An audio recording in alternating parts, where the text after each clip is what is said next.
Welcome to the Harvey Hour. My name's Nathan Harvey. We're back with another episode of the Harvey Hour. Today's Monday, August 8th. Once again, I'm joined along by my dad. Welcome back to the show. Thank you for being here. Hi, everyone.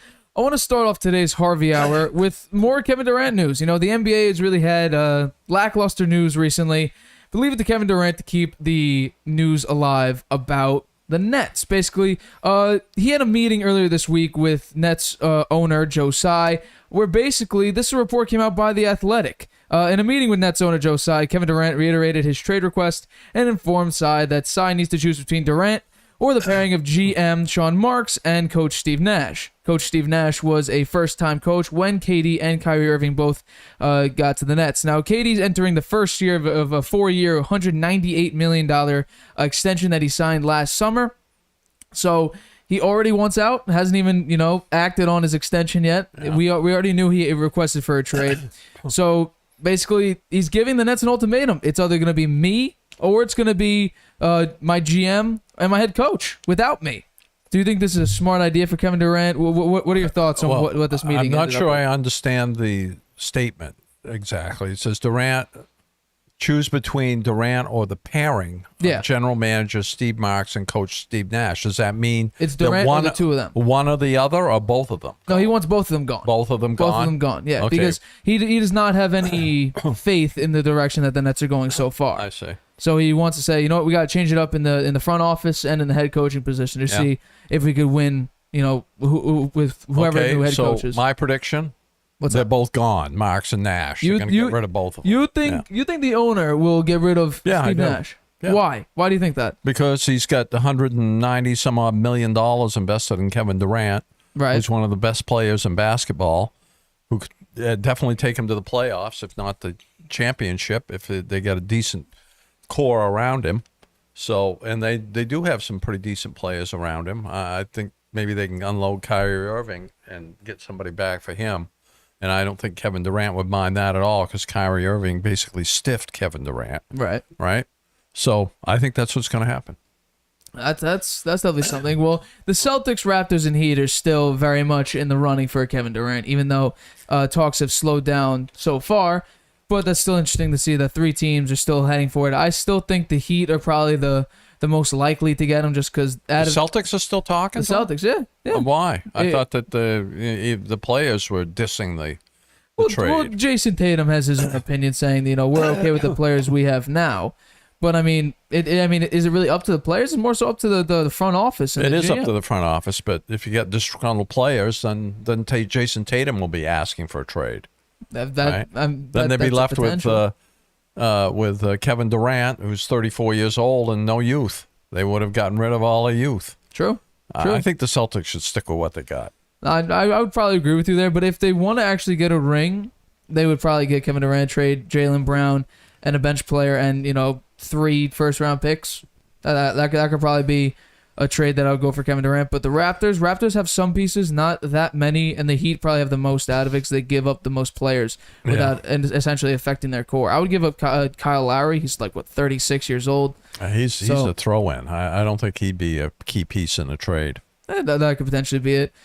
You think they're going to get rid of him? I don't. I think Kevin Durant will most likely be gone because Steve Nash, he's coached 2-3 seasons with the Nets. This is his first coaching opportunity, and he got a disgruntled Kyrie Irving who didn't show up for half the games. He was out more games than he played in with the Nets. We got Kevin Durant, who almost made it to the NBA Finals if it wasn't for a toenail on the three-point line that would have beaten the Bucks in Game 7, or maybe it was Game 6, but then the Bucks went on to win the NBA Finals. But I just think, give him a chance. I think Steve Nash will. I think if I had to predict it, I would say that the Nets are probably saying we can get a lot for Kevin Durant. I want to go for that a lot rather than just keep Kevin Durant, who's not going to be happy here regardless. Yeah. He doesn't like the direction we're going in. What if we hire someone who's worse than Steve Nash? What if we get a GM that makes worse decisions than Sean Marks? Well, maybe, but I think Kevin Durant gave him an opening to stay with the team. I'm sure that Joe Tsai is going to consider it. I know you have to consider it. This is Kevin Durant we're talking about. Right. So you have to consider it because that's your star player. That's your superstar. That's your Hall of Famer. But I mean, it's happened before where players didn't like the coach and coach was canned. Yeah. The GMs are a dime a dozen. True. Right? True. I mean, they're not very visible. They can find somebody to be the GM. So I think that there's a fair chance that might happen. I mean, I remember Magic Johnson. He was unhappy with I think it was Paul Westhead was the coach of the Lakers. He was gone. They got a different coach. Right. So I think it was Pat Riley that came then. So that was a smart move, right? It worked out well. Yeah, if you're replacing him with Pat Riley, I would definitely say so.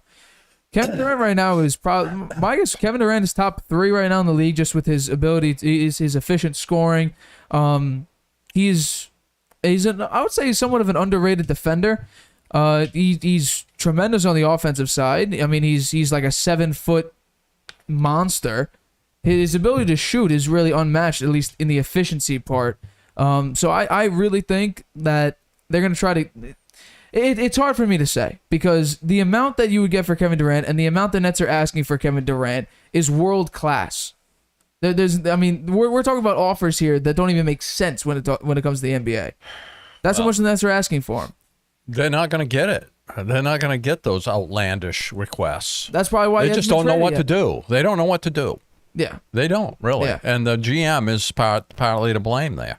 I would agree with that, yeah. I mean, when you bring the world-class players together, excuse me, you better be reasonably sure there's a path to success there. Right. Because when there isn't, they get unhappy and disgruntled real fast, and this is what happens. Yeah. So you can put some of it on Sean Marks.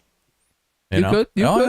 Yeah. I brought in Ben Simmons to replace James Harden. Yeah, but he didn't play at all. Exactly. Exactly. Who knows if he'll play this year? I would say he kind of has to. I mean, what are you going to do? Fine him if he's not actually hurt? Or is he just going to come up with an injury? He got away with, pleading being a head case and not playing last year. So why wouldn't he do it again if he felt like he needed to? I think that's not... He'd say he has a mental issue and he's not fit to play. You could say it's a medical issue. I'm sure he can.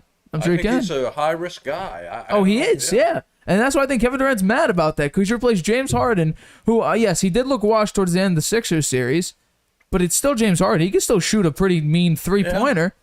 So you get rid of him, you bring in Seth Curry. That's on Marks. That's on Marks. I'm sure that's what Durant's saying, get rid of him. Right. Yeah. Right. Not without some cause. Right? Yeah. So we'll see what happens. This is probably have to play out in the next month or so. Next couple of months, right? Yeah. It could. Won't be long before the season starts. Let's say for all intents and purposes, Joe Tsai gets rid of Sean Marks and gets rid of Steve Nash. Who says Kevin Durant won't still be like upset? Well, maybe. He was upset with the Thunder because they blew a 3-1 lead. To the Warriors. Then he goes and joins the Warriors, who were just a 73-9 team. Wasn't happy with the Warriors when they went to 3 straight finals and won 2 in a row, and would have won that third one if Clay and KD didn't go down.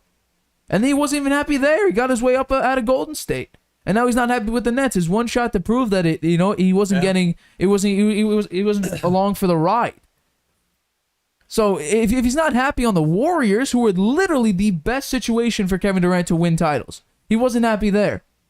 Wow. Who says he's going to be happy still with the Nets? Yeah. The Nets with Ben Simmons, Kyrie Irving. That's why I think the Celtics should stick with what they got. I think bringing in somebody like Kevin Durant, who is a superstar, no question, he's a high maintenance guy. Yeah, you gotta coddle a guy. It doesn't take much to get him upset. He's the most thin-skinned superstar I've ever seen. Yeah. Usually, if you're that, why would you want that? Think if you're the Celtics. You made it to the finals last year with what you got.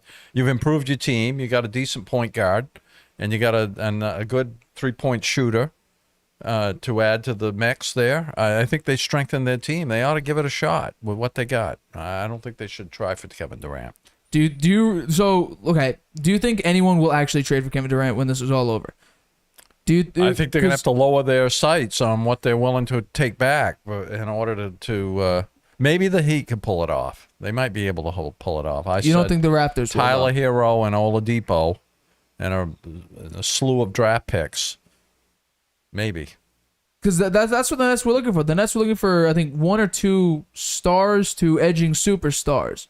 I'm not sure either of those guys are going to be picks. superstars, but they are decent players. I mean, Tyler Hero, I don't know how many Sixth Man of the Year, but he won Sixth Man of the Year last year at least. He wasn't very good in the playoffs. Yeah, he was. I mean, he had there was a groin injury. Injured. He had a groin injury and had to be rushed back. But he said he felt 100% in that game where I think he scored 0 points. It was like barely even played and wasn't even good. Yeah. Oladipo, I feel like he's fallen off ever since, he was hugely hyped early on in his career. Yeah, well, he had some injuries too. That's true. So I still think Kevin Durant will get traded. I think they're going to keep Steve Nash, and I think they're going to keep Sean Marks, because you have to realize it was Sean Marks, and it was Sean Marks who got James Harden there.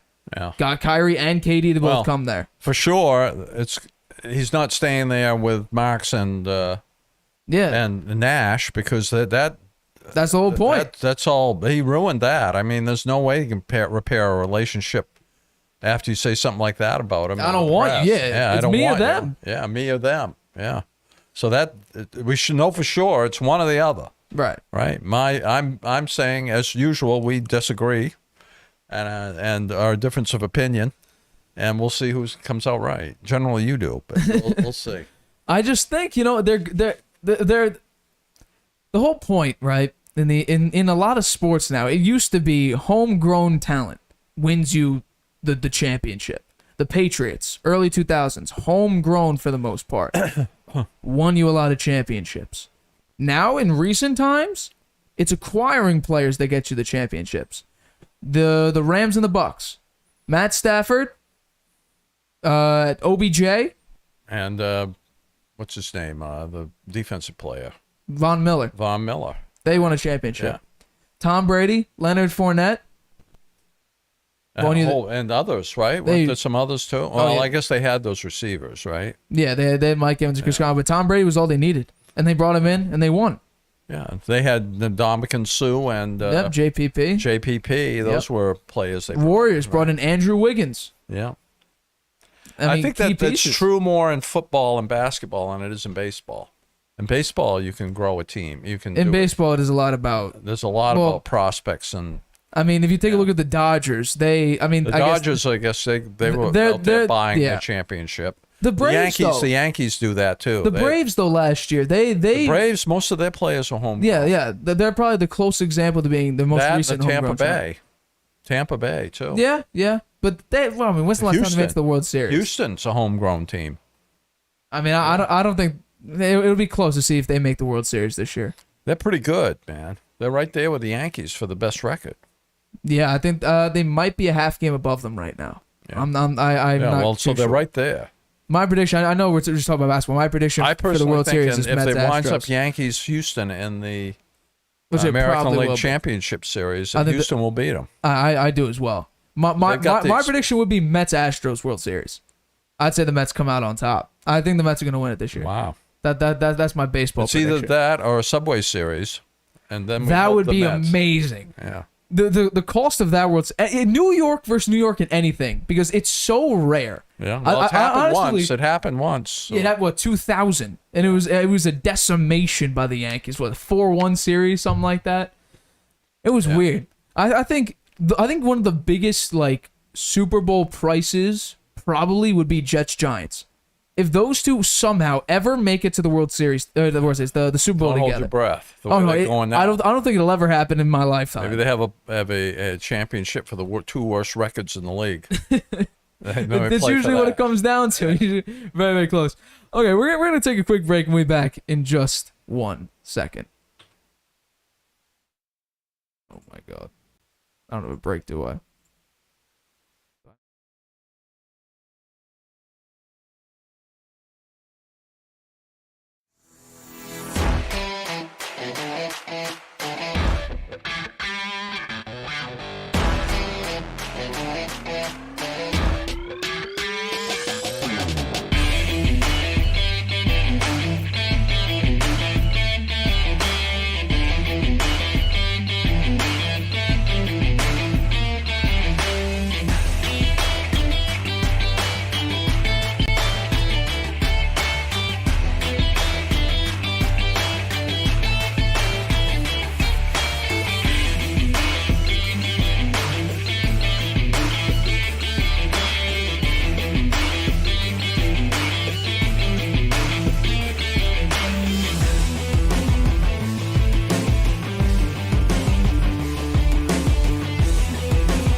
Welcome back to the Harvey Hour. My name's Nathan Harvey. That's my dad, Stephen Harvey. Sorry about that weird break. I thought I had a in-between screen, but I didn't. Okay, that's okay. We're even talking about the Patriots right now because we're both Patriots fans.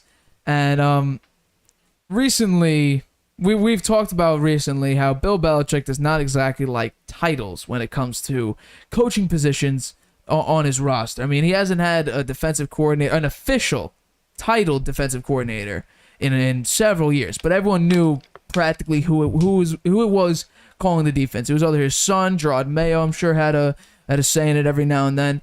But recently, reports are coming out from a few people who are at the Patriots camp. We have some of them here.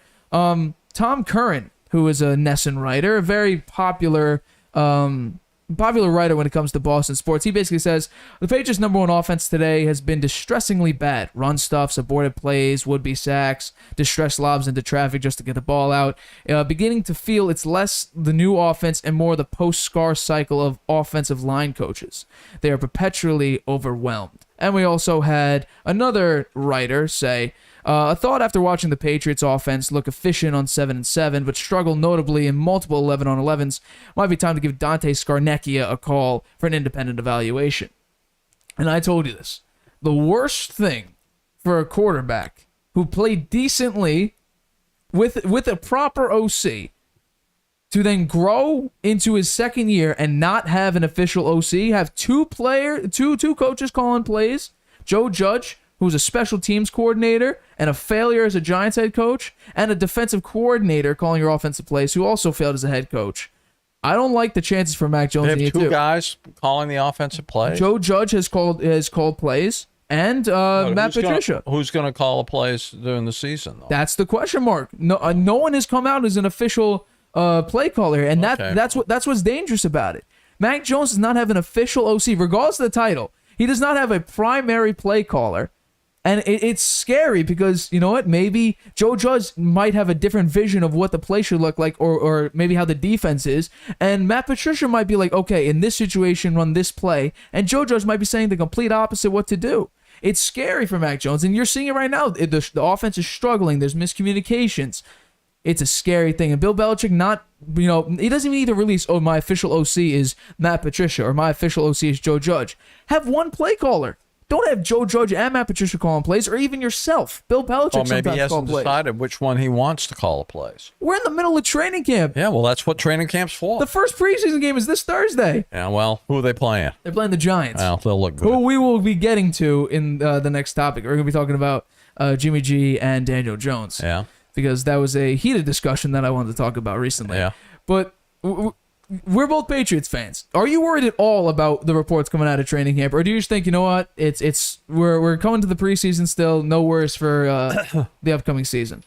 Well, I always worry a little bit about the Patriots, right? I think about them, and they've had trouble with the offensive line, principally without Scarnecchia. They've been lousy in the offensive line. Now he's not there. He wasn't there last year though, was he? I think he retired, 3 years ago? Yeah, so they had a great running game last year. They did.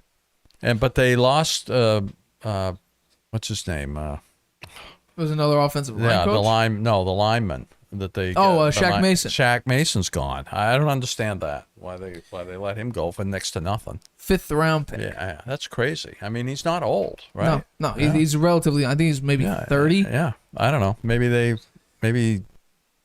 think he's got some injury or something. I don't know.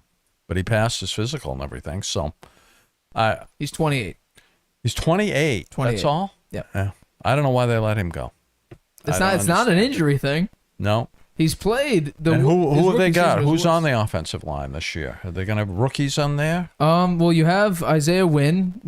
He's a question mark somewhat. He gets hurt a lot. He always gets hurt a lot. Here, I can look at the roster right now. Trent Brown. Yep. I think he swapped places, though. I think he's now, whatever tackle side he was on last time, I think he swapped to the other side. Well, so they moved Isaiah Wynn to another spot? I guess. Let's see. Because Trent Brown at left tackle is pretty good. He was great. Here we go. This is just their, I can look at their depth chart, but their offensive line goes Cody Russi, Drew Desjarlis, I don't know how to pronounce that name, Justin Herron, Cole Strange, Michael Onwenu, Andrew Stuber, Yadni Kajasti. Isaiah Wynn, Arlington, Hambright, Trent Brown. And what about... there's others. David Andrews is there. David Andrews. James Ferentz, Jason Hines, William Sherman. Yasir Durant. Though that wraps with the rest of the that many big names there. No, not at all. Yeah. So, yeah, well, we'll see. We'll see. The one positive thing coming out of these reports is that the defense apparently is pretty ferocious. Yeah, they must be. But that is all relative to how good the offensive line is. So we don't know. Maybe the offensive line is decent, and the defense is world class now. Yeah. Isaiah Wynn is the left tackle. Trent Brown's the right tackle. Yeah, they're going to swap. I think wasn't Trent Brown left tackle before? No, he was the right tackle, or maybe even the right guard. It might have been guard. It might have been guard. He was, yeah, because there was something coming out how he now feels at home in whatever position he chose this time. Oh, okay. So yeah, the starters are Isaiah Wynn, Cole Strange, David Andrews, Michael Onwenu, and then Trent Brown. Those are the starters right now. Yeah. I mean, Trent Brown. He's a really good offensive lineman. David Andrews is a pretty good center, and Isaiah Wynn. He's good. He's okay. He gets hurt a lot though. That's the only problem with him. And Cole Strange, he's a rookie. First round pick the Patriots had. We got on Cole Strange, and Mike Onwenu. He's all right. I wouldn't say he's anything world class, but he's okay. I'm scared. I'm scared. I said the Patriots are going to be winning 9-8. That was their record. 9 wins, 9-8. I say they're going to miss the playoffs. And I think, you know what? It's going to be scary to see what the offseason looks like if, in fact, they do miss the playoffs again. Because Robert Kraft is not very happy with what the Patriots have been doing this past couple of years. Since Brady left, he's not been happy because the level of success obviously would decrease. But missing the playoffs twice in 3 years after Brady... And the only playoff game you played in, you got decimated in. Well, it's not going to be a good conversation between him and Belichick. The 2 years ago, it was the quarterback, right? They expected a lot more out of Cam Newton, right? And he didn't deliver, right? Look at how many games they lost because of his turnovers. They could have been in the playoffs. He just turned the ball over too many times. He made too many mistakes. Mm-hmm. Plus, it was a COVID year. A lot of people had the COVID that affected them. And then last year, they made the playoffs with a rookie quarterback. That doesn't happen very often, right? So I don't think it was such a bad performance by Belichick and the coaching staff. I think they did pretty well, actually. Well, when your defense gives up 45 unanswered, or not 45 unanswered, but I mean the playoff thing that happens once in a while. That you get blown out in the playoffs. You played this team 3 times, and twice, the last 2 times you played them, they didn't even punt the ball. I know. I think the defense ran out of gas at the end of the season. They had too many old linebackers. They got rid of them all. Right? Yeah. Their new linebacker that they got from the Browns, I think his name is Mac Wilson. Reports come out that he doesn't look too bad. Donta Hightower is still deciding whether or not what to do with his career, whether he's going to retire or not. Nobody's picked him up. Nope. Terrence Mitchell, he got burned by what's his name, Jacoby Myers. So who knows how he's going to be. Malcolm Butler, he hasn't played in a year, so who knows how he'll be. Jonathan Jones, he'll need to step up. He's time. Come back from an injury. The Green Goblin, Jalen Mills, he'll need to step up. There's a lot of players that severely need to step up if the Patriots are going to be successful, especially in a tremendous AFC. They got to have good depth because they can't run out of gas at the end of the season like they did last year. Yeah. That was the defense, ran out of gas. I think I'm really scared for Mac Jones though, for his development especially because, like I said, 2 play callers, not an official one. These 2 people, I believe they'll have an official play caller by the time the season starts. That doesn't make sense. I would hope so. They're going to take turns calling the plays. I don't think that's going to happen. I would hope that they call an official one, but not an official OC. You need to have one person calling plays because then you can rely on this person. Then you could develop with that one coach. If you're developing with one coach and then another coach is calling your plays that, they might have a different twist on or say, instead of looking for this, look for that, which is something completely different than what the coach one says, you're going to be confused. And we're seeing the Patriots struggle right now. And I'm looking forward to the preseason game on Thursday night. Yeah, it'll be against the Giants, which... They only have 3 preseason games now, right? They cut one of them out. Yeah, they cut one off. It was the COVID. They'll probably the starters may get a few reps in the first preseason game. I don't think they'll get many, if any, because it's still preseason. Yeah, but there's only 3 games now, not 4. They'll probably play in preseason 3 then, because then you have a week break and then the regular season starts. So that'll be my guess, and that's what happens even when they were 4 weeks of preseason. The starters would usually play maybe the first quarter of the last preseason game, and then the backups and the third string. But they usually play after the that. starters play quite a bit in the second and third preseason games. Okay. Now they only have 3. Right. So. Right. I don't know. We'll see what happens. I would think the starters would be out there for a little time on the first preseason game. I mean, you would hope so. The Patriots thing though, I'm like I said, I'm scared. I'm genuinely scared for them because it's dangerous. It's very, very dangerous for Mac Jones and his development just because what are you going to do? Who are you going to answer to? Who's going to be responsible? You're going to put that on Mac Jones? You're going to make him decide, what? Oh, yeah, that's my bad. And Mac Jones has been severely frustrated with, how he's playing and everything like that. So that's what I'm saying. Like, I think it's very, very dangerous for, a quarterback that's going into his second year to do that. I really think that's it's bad for his development. Yeah, well, it could be. It's bad for his improvement. We'll see. It'll definitely be interesting. We're going to take another break. We'll be back in just a minute.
Welcome back to the Harvey Hour. My name is Nathan Harvey. That's my dad, Stephen Harvey. I want to start with this. We don't talk about, the Giants or Jets that often because they're not really much of conversation usually. But there's something to talk about now. We've talked about this before. Jimmy G would be a severe upgrade over Daniel Jones. But there's been some footage and people have been uploading some of their, people have gone to these camps and seen Daniel Jones perform. And let's just say he's not performing very well. These are just some of his, well, I wouldn't call them completions. Very bad throws. That's a horrible throw that got picked off. It's a looper right there. Here's another play. Daniel Jones trying to make a play, running, scrambling, and that was to nobody. That was I don't even know what he was seeing there. And this is the one that went sort of viral on a cutback route. Just completely missing it. His accuracy, terrible. And I have a couple Giants friends and a couple Jets friends. And when I bring up that Daniel Jones is a severe below average quarterback, they get mad at me. And it's because they're Giants fans. And they're like, well, Daniel Jones is improving. Well, when you're bad and you do slightly better, yeah, you're improving. If I go from absolute horrible, and then for instance, Jameis Winston improved. He went from 30 touchdowns and 35 turnovers to less turnovers. That's improving technically. Because you didn't give up as many turnovers. Yeah. Daniel Jones can improve. I feel like he's already hit his ceiling. He's just terrible. So I made this prediction, I should say. I said, I don't know where he's throwing that one. There was no one was even there. And then this one's the one that went viral. A cutback route to the cheerleader on the left side. Great pass, Daniel Jones. I basically said that the Giants are predicted to go about 5-12, 4-13.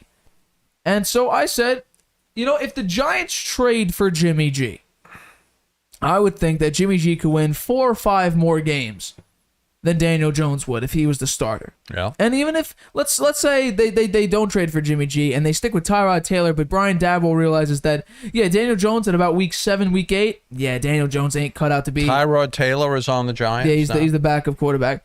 I mean, I think Brian Daboll, if he sees that Daniel Jones just straight up can't perform and put in Tyrod Taylor, I think Tyrod Taylor would win 1 or 2 more games. But I think Jimmy G would win 4 or 5 more games. So bring him to what, 7 and 10, 8 and 9, something like that. So I mean, I think, you know what? I really think that Jimmy G is significantly better. Will the Giants do it? Yeah, I give them a high chance for it. Because I think they're in the business of winning football games, and that's something Jimmy G does. Jimmy G is not a particular flashy passer. He's not someone that can go 50 yards down the field with a sweet bomb. He doesn't throw the ball that many times. He had 400 attempts last year. Not that many.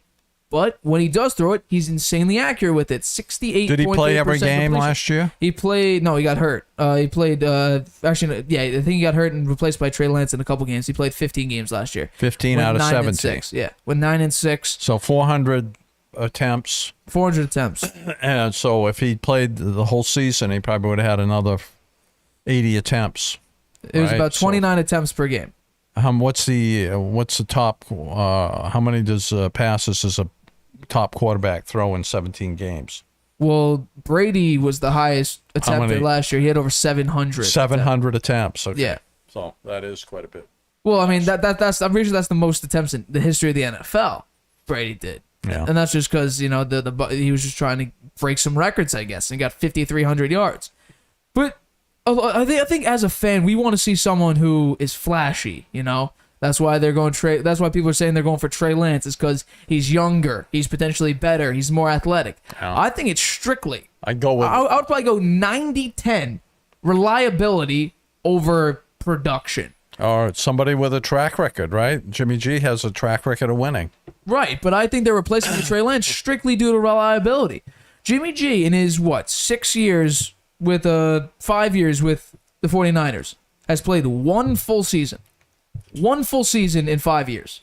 Yeah, that's not very good. We went 13-3 that year with almost a 70% completion percentage and almost 4,000 yards, 27 touchdowns to 13 interceptions. That was his full year. That's a pretty good year, and they went to the Super Bowl that year. Not bad. And if it wasn't for 1 play, Jimmy G would probably have a ring. Yeah. But that's 1 play. And then Jimmy G doesn't really do much to help his team. Well, I think a huge part about helping out your team is not giving the ball over that many times. Yes, and maybe he does hand the ball off a tremendous amount of times. So what? He's not putting the ball in harm's way. They're out there to win the game. Right. Right? If they're winning with the running game, then why leave it? Right? Exactly. And that's why I think these teams are going to be looking at it and saying, okay, he doesn't throw 5,000 yards. He doesn't get 40 touchdowns. But he can win football games. He finds a way to win. And I said that. I'm not a huge Jimmy G fan, but the one thing I respect about Jimmy G is his ability to win football games. Yeah. He does not lose his team the game. Take down that. It's making me sick. Terrible play. Jimmy G just can win football games. Well, what do you think they got to give up to get him? Not much. I don't think so either. Not much. The later it gets, I think the less they have to give up. There are reports that are coming out saying that by August 30th, if he's not traded, Jimmy G would be released, and I think that's when the Giants could just pick him up. Wow. So, regardless of a trade, regardless of a release, I think the Giants should still go for him. It's an obvious upgrade over Jimmy G. It makes more sense over Daniel Jones, to trade for him, so we have a little time to learn the system, That could be. Yeah. That could be. I mean, if you pick him up on August 30th or September 1st, you only got a week or so before the season starts. Right. So, yeah, if you want to give him the best chance to be successful, you ought to bring him in so he has enough time to learn the offense before you put him out on the field. Well, I think regardless, you bring him in, maybe sit him for a game or two. Have Daniel Jones. What do you do with Daniel Jones if you trade for Jimmy G? I think Daniel Jones would be in the trade. I think you do one. You think he'd be in the trade? I think so. Do you think Tyrod Taylor's a better backup than Daniel Jones as a starter? Yeah. That's what I think. Tyrod Taylor, I think Tyrod Taylor's underrated in a lot. I don't think he's, a tremendous quarterback at all, but I think he's underrated, period. People think he's garbage. I wouldn't call him garbage. I would call him a good backup. He is a good backup. So, I mean, Jimmy G is the obvious option here. People are saying, well, Jimmy G is my 20th best quarterback in the league out of 32, quarterbacks. I'm saying, no, he's above average. I put him at number 14. 13's Matt Ryan. 15's Ryan Tannehill. He's in between those two. Yeah. That's what I think. Because, Jimmy G could win games, and that's what teams like. That's what matters to a lot of people. He's played pretty well in big games.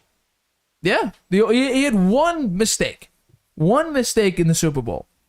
But also the defense crumbled because they gave up like how many playoff 20 games points. Has he played in? He's only lost 2. He's played in 6. 6. He's 4-2 in the playoffs. 4-2. His completion percentage actually drops significantly in the playoffs. Well, that's because they run more. That's true. That's true. He has a total of 132 attempts in the playoffs in his career. He 60% completion percentage, 4 touchdowns, 6 interceptions. But he's a great regular season quarterback, and what the Giants aren't going to the playoffs. Let's be real. Regardless of Jimmy G, regardless of Tyrod Taylor, regardless of Daniel Jones, they're not going to make it to the playoffs. Period. The NFC is weak, and the Giants aren't still going to make the playoffs just because they're the Giants. There's nothing you could do because it's the Giants. The Giants have been terrible for 5-6 years now. The last good year was probably 2016, Eli Manning's last year. So were they even good then? I didn't think he was. I don't even think that was Eli Manning. No, that wasn't even Eli Manning. Eli Manning retired in 2019, but that was just a good last year that the Giants had. Were they good that year? I didn't think they were any good that year either. I mean, they weren't great, but they went. Actually, no, they were 11-5. And 19? Yeah, 19. They lost 38-13 in the wild card to the Packers, who that year lost. That was the Falcons Patriots Super Bowl that year. So, the Giants haven't been good since 2016. 2017, 2018, 2019, 2020, 2021, and now heading into 2022. Eli Manning wound up with a record, a 500 record. Yeah, 117 and 117 record. That's embedded into my mind. 60% completion percentage. After the Tom Coughlin left and after the Super Bowl wins, they were terrible. Right. They just did not have it. I mean, do you think the Giants are going to go for Jimmy G? I do. You do? Yeah. Do you think they'll trade for him, or do you think they'll wait and see if the 49ers release him? I think they should trade for him because the release thing is not 100%, and if they do pick him up, they want to give him enough time to learn the offense. So I think they should trade for him tomorrow. The one big question mark, and I'll admit my friends make a good point, is salary cap issues. The Giants do not have enough to pay Jimmy G outright because the Giants' salary cap, I think, if I'm not mistaken, Jimmy G's salary cap is somewhere around $29 million. I'll look it up right now. But it's somewhere, it might be $26 million. Jimmy G's cap hit, according to Spot Track, is $19.35 million, but this is from 2019, I think. Which I don't know why that's the first option comes up. Here we go. $26.9 million against the cap in 2022. So the Giants' salary cap of this year is, I don't know, this is from April 1st, so I'm sure they move stuff around, but it's below whatever they offered. So they would need to sign Jimmy G for long term and then do void years. Players and say you got to restructure your contract so we can bring in Jimmy G to win. Well, I mean, how many games do you think they're going to win? Let's say the average is about 5-12. Okay, let's say 5-12. I think they could maybe be 8-9 or 9-8. That. Yeah, that's what I said. Just because you aren't. I mean, based on what's coming out of camp. You know what? 8-9 might get them into the playoffs in the division they're in. Those teams have struggled. They play terrible, right? The Cowboys are going to look pretty bad because Amari Cooper was. They call this a hot take or not, but Amari Cooper, if you look at Dak Prescott's stats, Amari Cooper has somewhat made Dak Prescott what he is. Because the stats when he throws to Amari Cooper versus any other receiver, it's a drastic change in a lot. Yards, completion percentage, touchdowns, everything. Amari Cooper was a gigantic part of the Cowboys' offense. And without him, it's not going to look too good. The Cowboys lost a lot of offensive firepower. Ezekiel Elliott's looking a little bit big. So, and he hasn't been that good in the last few years anyway. He lost a lot of his quickness, a lot of his jolt, his what's it called, takeoff speed. Yeah, his first step. Yeah, a lot of that he lost for whatever reason. After he got this huge payday, it seems that whatever it was just, fell off drastically. But I just think, you know what? The Commanders, they have Carson Wentz. Carson Wentz lost the against the Jaguars, so the Colts missed that the division, playoffs. I'd say it's a weak division. The NFC, that's why it's called the NFC least, because they're the worst division in football. The Commanders don't have a great quarterback, right? The Eagles don't have a great quarterback. The Giants have a terrible quarterback. That's true. And Cowboys, he's an okay quarterback. I'd say he's 12 on my list. He's 12. 12, so he's well above average. I think decently above average, yeah. So, I mean, it's just strictly firepower. The offensive line's aging, so it's not going to be that good for the Cowboys. You lost your main receiver, be of CeeDee Lamb, hopefully stepping up. You still have Michael Gallup, but he's injury prone, it seems. Yeah. There's a lot of pieces that are huge question marks. The Cowboys have decent receivers, though, right? CeeDee Lamb is good. CeeDee Lamb's good. Michael Gallup, the only problem with him is that he gets hurt. Okay, well, maybe he'll be healthy this year. You would hope so. I mean, Ezekiel Elliott, the running game, Tony Pollard's a better running back than Zeke right now. So, and your defense, who knows? Zeke's taking a lot of hits. Yeah, he's been around how many years now? What, he came into the league 2014? I doubt. Actually, you know what? 2016. He's turning 27. So he should be in his prime. You know, he averaged over. But how old was he when he started? He was 21. 21. Yeah, his first 3 years, he averaged 95 or above yards per game, which was amazing. Led the league in them. And then ever since 2018, when he signed his extension in 2018, the yards per game has decreased 84, 65, 58. So who knows where he's going to be at now? So and Zeke had a comment saying that he wants to finish off his career with a gold jacket and a Super Bowl. You are not making the Hall of Fame. There's a 0% chance you make the Hall of Fame in my eyes, because you're not that good. I mean, you're probably in the top 10, but I think barely. I think I would put. I don't know, off the top of my head, I don't know my top 10 running back list. I do know my top 3 or maybe top 5. It goes based off last year. It would be Jonathan Taylor, Derrick Henry, Nick Chubb, number 4 off the top of my head. I'm forgetting who it is. Well, those are my top. I'll do my top 3 then. Those are my top 3. Oh, Dalvin Cook and CMC, Christian McCaffrey. Those are my top 5. So, Zeke is not. First of all, the Cowboys are not winning the Super Bowl.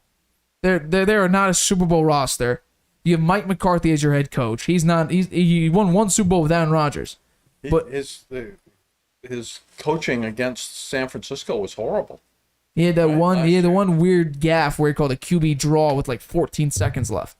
That was a mistake. It was a big mistake. It cost him the playoffs. He could have had 3 passing plays. He could have had 3 passing plays with 14 seconds left. At least have 1 shot in the end zone. Yeah. But instead, you had 0 because you QB drawed at the very, very end of the game. So it was just a dumb play. But at the end of and no one. I mean, I guess my prediction for the NFC least would be the Eagles win, because they're a better complete team, I would say. I bet they fall apart this year. I bet they're no good. I mean, they got A.J. Brown. They got Devontae Smith. You got, I think, Miles Sanders in the backfield. Jalen Hurts. I think they were top 3 running game. I don't know. Running team last year. I'll be surprised if they'll be around 500. I think. So who do you think is going to win the division then? If you think all the teams are horrible, it's up for grabs. I think Dallas probably. Dallas is going to win again. I think so. And the Eagles probably be second, and then the Commanders and the Giants. I think the Giants are also going to be last. Yeah. But I think it depends on who they have. If they get Jimmy G, then maybe they can compete for a 500 record. Yeah. Yeah. I would say if they get Jimmy G, there's a good chance. You know, maybe the Commanders will be better than we think. I mean, they have a good coach. I mean, they had the number 2 defense 2020. The following year, they looked horrible. Like, what happened? You had the number 2 rated defense in 2020, and then 2021, you fell apart. Yeah, injuries. Right. You had the injury to Chase Young, who I think he's still recovering from. Really? Yeah, I think it was a pretty bad injury. It was torn ACL or something like that. He's still recovering from. But Terry McLaurin signed a huge extension. So he's good. I mean, you have Carson Wentz as your quarterback. Do they still have Tyler Heineke? Is he the backup? I don't know if Taylor Heineke's still there. I really was it. He'll wind up being in there. I think. Really? Carson Wentz will crash and burn, and Heineke will be in there. If they still have him, check it. Yeah, no, they do. They do. Yeah. We talked about this though. Who's going to win the job? Was it Carson Wentz or Heineke? Heineke might win the job.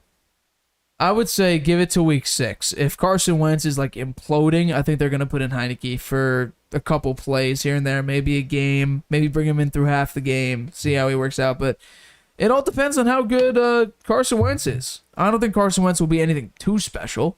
But I'm surprised they brought him in. I think that he's, if he's even better than Heineke, it's only marginally, right? Heineke did okay last year. Hey, he beat Tom Brady.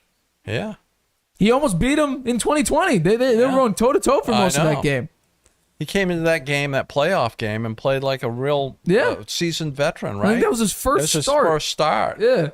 So, I mean, what he did was really, really good. He went Plus, he was brave. He took some terrible hits. He had that rushing touchdown that he dove for. He got hurt so bad they had to take him out, and he went back in. Right. Yeah, that guy is he's got a warrior's heart. I think that you give him a hard look. Maybe they just brought Wentz in to challenge Heineke, you know? I'm surprised it's not more of a QB competition like Carolina. Sam Darnold and Baker Mayfield are both fighting for the starting job. I would say Baker Mayfield is going to get that job. Why they would even give Darnold a look? Because he knows the system better. He knows the system, but he doesn't execute in it very well. He makes tons of mistakes. Yeah. The guy has been terrible his whole career. Right. I mean, they give him 1,000 excuses. Well, he's not surrounded by any good players. Well, they put him in Carolina. He had some good players around him. He's still horrible. Right. Heineke in his. I would say that's a done deal. Baker Mayfield starts. I would agree with you. Yeah. I think Baker Mayfield will win the starting job. Yeah. But Taylor Heineke in his first season starting, went 7-8. It's pretty good for a first-time starter. 65% completion percentage, 3,400 yards, 20 touchdowns, 15 picks. So the turnovers were a little bit of a problem, but he's still putting up pretty decent numbers. Like if that was a rookie, you would say he had a pretty good rookie season. So tonight you gave a shot to win Carson Wentz. I know. I mean, and Heineke is a very smart guy. I think he's majors in engineering or something. He's a really smart guy. Right. That's what you need. The quarterback is not all brawn. The brain is very important. Very important. It's just as important or more so than brawn. Right. Tom Brady, excellent example. Yeah. I mean, Carson Wentz last year had very similar stats. The only problem was that he had half the turnovers Heineke had. Carson Wentz made some horrendous mistakes last year. Right. He lost to the Jacksonville Jaguars in a game they needed to win to make the playoffs. Right. They could have made the playoffs if they beat Jacksonville. They got stomped. Yeah. Right? Yeah. Carson Wentz went 9-8, 62.4% completion percentage, 3,500 yards, 27 touchdowns, 7 interceptions. So he had a number more of touchdowns. Yeah, stats don't say it all. That's true. No, Carson Wentz did not play well, and that's why the first year that he was on the Colts, the owner said, no, out. We don't want you. Bye-bye. Nice having you for it here. And he called Carson Wentz getting him a mistake. That's how much that the owner disliked having him. He called him a mistake to go out and get him. That? Yeah.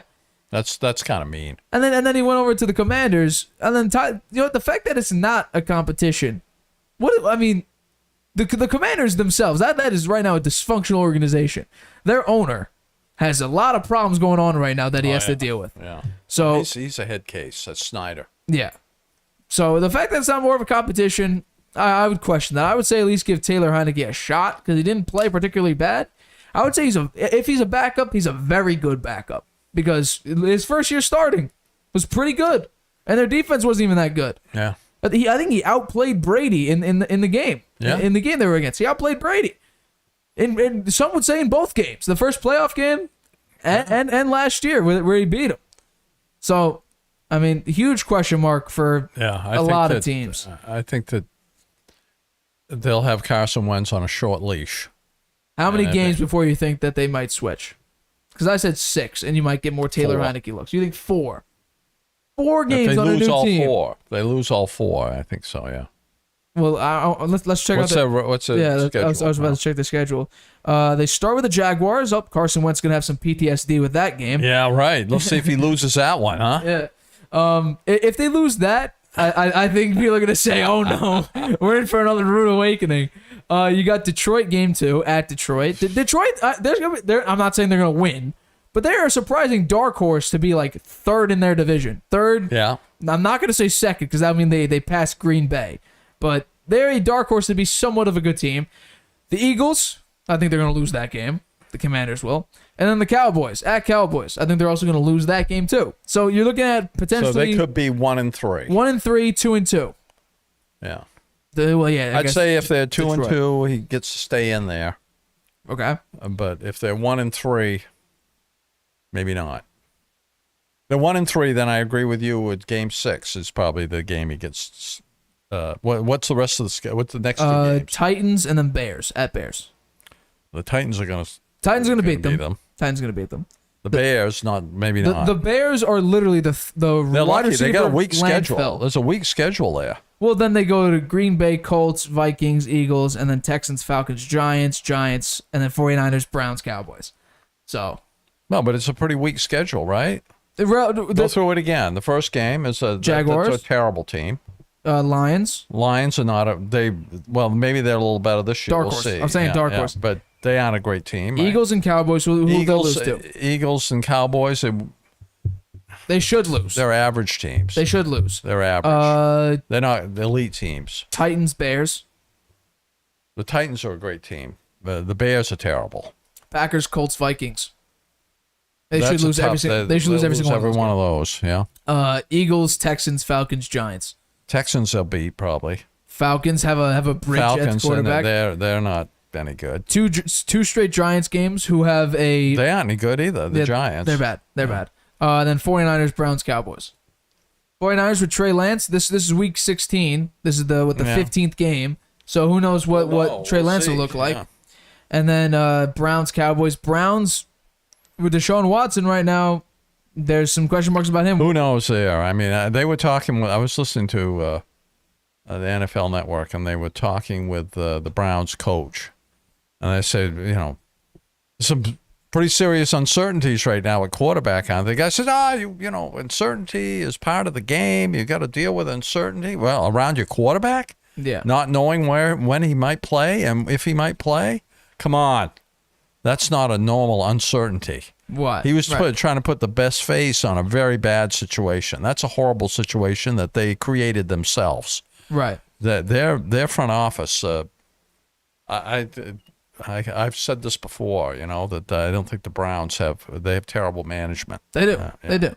They're a losing organization. They're a losing organization with a losing leadership. Right. Yeah. Right. I feel sorry for the head coach. He's out there trying to put the best face on bad decision making. By the people above him. I'm pretty sure he won Coach of the Year at one point. I'm pretty sure, or maybe not Coach of the Year, but actually he might have.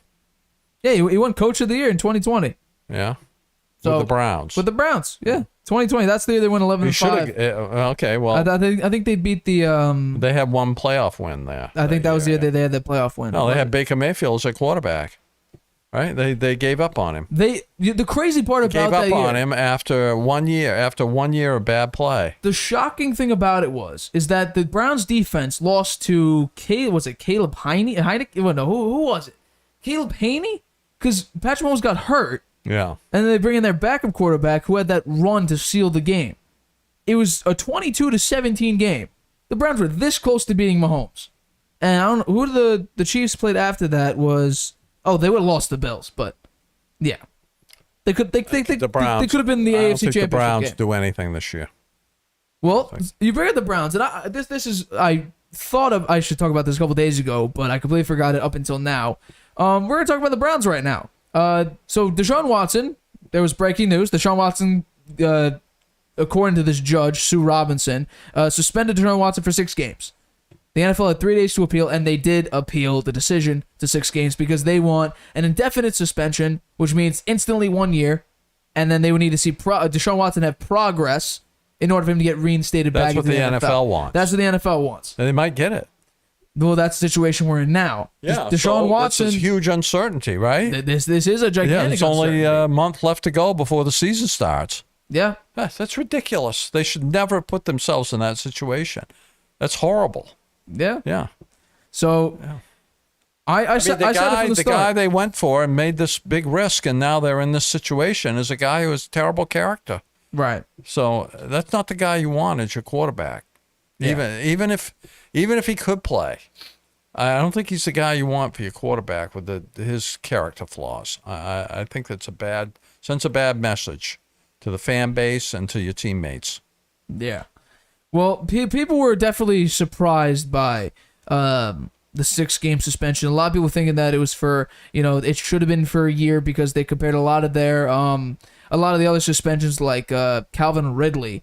He got suspended a full year for gambling when he wasn't even part of the league. The Calvin Ridley thing and the Deshaun Watson thing, those are two different categories of the why they got suspended for what they did. I believe Deshaun Watson was personal conduct policy, and I think Calvin Ridley's is something completely different. So the parameters for the amount of suspension and what makes sense, I would also assume, is different from one another.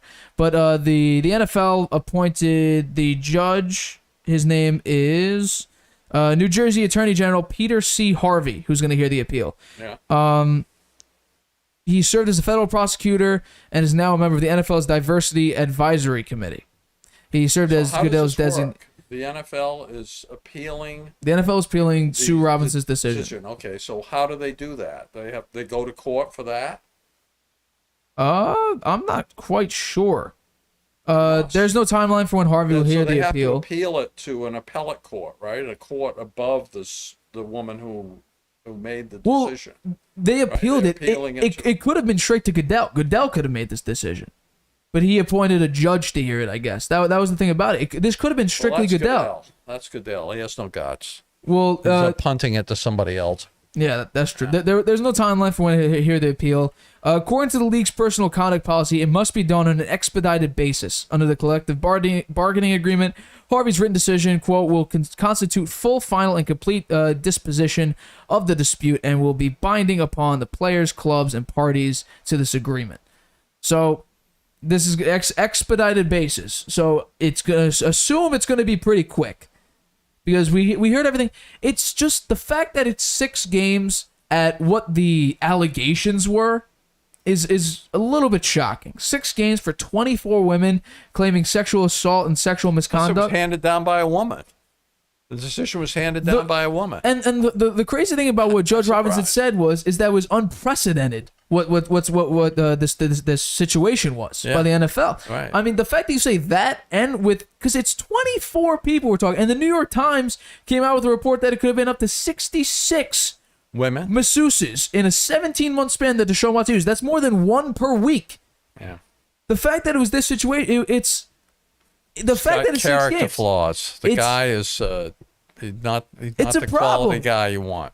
The problem with the reason the NFL appealed is that it's a bad image for the NFL.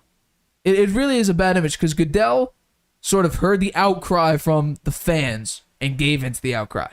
Do I think straight up it should have been a year? Yeah. But an independent judge made a ruling, and usually you have to take that ruling. You could appeal it, which the NFL did, but it's just strictly due to just the mass outcry by the fans. It wasn't outcry by the Browns, by these women, by anything. It was a lot of the fans saying, well, this person got suspended for a year, this person got suspended for this amount of time, and they were comparing. No, I think that the sentence was very light compared to what he did. I think so. But the reason why it was sentenced that way is because there was no proof of criminality in it. Yeah. There was no absolute proof that, yes, he definitely did this, or no proof saying, no, he didn't do this. Well, he settled with all the women, every single woman. He did it. Whatever they say. Usually that's not a great image when you settle. Yeah, right, yeah, and when Deshaun Watson specifically said, "I'm not going to settle because I want to clear my name of what I did." Yeah. He ended up settling because he realized if this drags on, I have to do 24 individual court cases with these 24 women. He knew that was going to take a long time, and his agent says, "No, just settle, and we'll deal with it later." And I think Deshaun Watson should get suspended for a year. I think that's at the very minimum. Yeah. Because it's just 24 individual people came forward saying that Deshaun Watson did this. It's just the sheer number of it, and you get 6 games for that. I mean, come on. I agree. Come on. A third of a game? I know. Not more than that, actually, was it? Well, that's a quarter of a game. A quarter of a game per woman. That's how much the suspension is. That's what it is. Yeah, it's ridiculous. I think it should be a year. Do I think it should be more than a year? Yes, if there's no improvement. That's the whole point of the indefinite suspension. Roger Goodell and the NFL want to see improvement. Are you going to therapy? Are you getting the help you need? Right. And if you're he's not, been spending all his time in court settling with these women. Yeah, and getting massages in the process. 66 in 17 months. 66 masseuses in 17 months. That is when you know something not good is going on. Yeah, why do you need a different masseuse all the time? The Browns said that if Deshaun Watson needs it, they will. Get him a masseuse? They will get him one under their, I guess, not supervision, but under their guard. That's like, you're not going out and getting random masseuses to try to do this stuff. It's a bad image. It really is. It's a very, very bad image. Well, we've talked about it, and we have. We know our opinion of it. Yeah. The Harvey Hour does not like Deshaun Watson. Well, it's poor. It's poor actions. It's stupidity. Yeah. It's irresponsible. And just, I mean, the appeal. Do I think that it'll go where the NFL wants? No. Do I think it get raised to maybe 12 games? Sure. Do I think it'll be a full year? I hope it is. There'll probably be some compromise. I hope it is. Yeah, but my guess is there'll probably be a compromise because usually Goodell in court gets what he wants. Hence Brady, because apparently judges and Goodell don't know basic science of cold and air. Yeah. Ideal gas law. Actually, the person who came out with that first statement actually retracted it, saying that it wasn't true a number of months ago. Oh yeah. Yeah. So basically cleared Brady of that, which is he should have done that 5 years ago, 6 years ago, saying no, cold air gets stripped away from a ball when it gets cold out. Everyone knows that. Your basketball, you leave it out in the cold, it'll be deflated. Yeah. In the summer, or you put it in a microwave, it'll expand. That's how air works. That's how gas works. But I think that's the ideal gas law in your interpretation of it. I mean, in that case, that's how you use ideal gas law. Yeah. Because someone like the guy who came out and said that the ideal gas the guy who first came out with the report, I guess retracted it. A number of months retracted the statement. Saying that it wasn't fully true or something like that. That he exaggerated what happened, something like that. So this is a while ago. I'm not sure. Well, I heard the guy said that when they bought the balls inside, they warmed up and the air went back in them. Yeah, no, I mean, and they were still below the amount they should be. So he said that proves that they did deflate the balls. And that turned out to be just completely false. 38 minutes ago, this is not really breaking news, but Joe Tsai came out with a tweet saying, "Our front office and coaching staff have my support. We will make the decisions in the best interest of the Brooklyn Nets." So my guess is it depends on, do you want to go with coaches and staff, or do you want to go with one singular player? What? You know how many times owners have come out and said, "I support my coach, I support these guys," and 3 weeks later they're fired? That happens all the time. So I wouldn't make too much from I think that happens more with players than it does staff, though. No, I've heard the owners, when the coach and the owners are, when the owner is saying, "I support the coach," there's trouble. Yeah. When he has to come out and say that, there's trouble. Right. And generally the coach is gone shortly thereafter. Right. So I wouldn't read too much into what Tsai just said. Yeah. I think there's always a subliminal message behind a lot of what players, coaches, owners have to say. There's a lot more to what they write down or what they say. I think there's what they're thinking. Tom Brady said it the best. He says about what 10% he thinks. There's 85, 90% of what he thinks, but only 10% of what he says. That's a smart move on his part. Because I'm sure he there's a lot of things he could say, especially about Bill Belichick, the Patriots, Bruce Arians, what he thought of AB, everything like that. There's a lot he could say, and I'm sure sometime in the future there'll be a book or a documentary or something about it. I'm sure it's something. He's going to write a book when he gets out, and that's going to be a top seller. Absolutely. Yeah. Absolutely. Do you have anything else to say, or should we wrap it up here? I think we're good. All right. It's great to be on the show. We'll have to do a couple more this week. Yeah. I'm definitely down for it. But yeah, for this Harvey Hour, we're going to wrap it up. My name's Nathan Harvey. That's my dad, Stephen Harvey.